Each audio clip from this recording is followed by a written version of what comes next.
እዛ ዓለት እዚኣ ናይ ዘመና ኣስተርእዮ ናይ መወዳእታ ሰንበት ኣብ ርእሲ ምዃና ዋዜማ ናይ ምእታው ዓብይ ጾም ማለት ባእታ ዓብይ ጾም እውን ስለ ዝኾነት መላግቦ ክልተ ዓበይትን ኣገደስትን ዘመናት እያ። ብመሰረት ስርዓት ቅድስት ቤተ ክርስቲያንና ድማ ወረደ ተባሂላ ትጽዋዕ።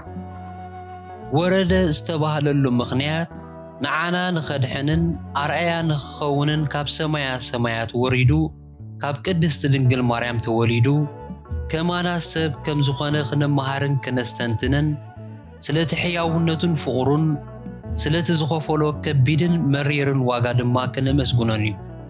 ኣብዚ ናይ ወንጌል ዮሐንስ ምዕራፍ 3 ካብ ፍቕዲ 10 ክሳብ 21 ናይ ቅዱስ ወንጌል ንባብና ንሱ ካብ ሰማይ ከም ዝወረደን ከም ዝመፀን ገሊጽልና ኣሎ።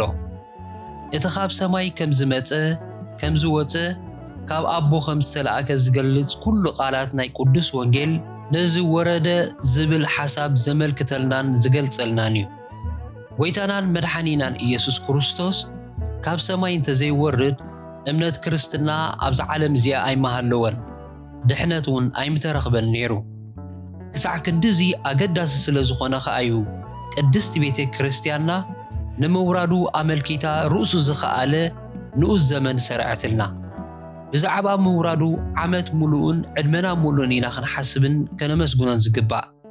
እዚ ንኡስ ዘመን እዚ ግን ብዛዕባ ምውራዱ ተማሂርና ዝዓመቆ ፍልጠት ክነጥርየሉ ኣብ ሕሉፍ ዓመታት ንዝተማሃርናዮ ክንዝክረሉን ዝተሰርዐልና እዩ።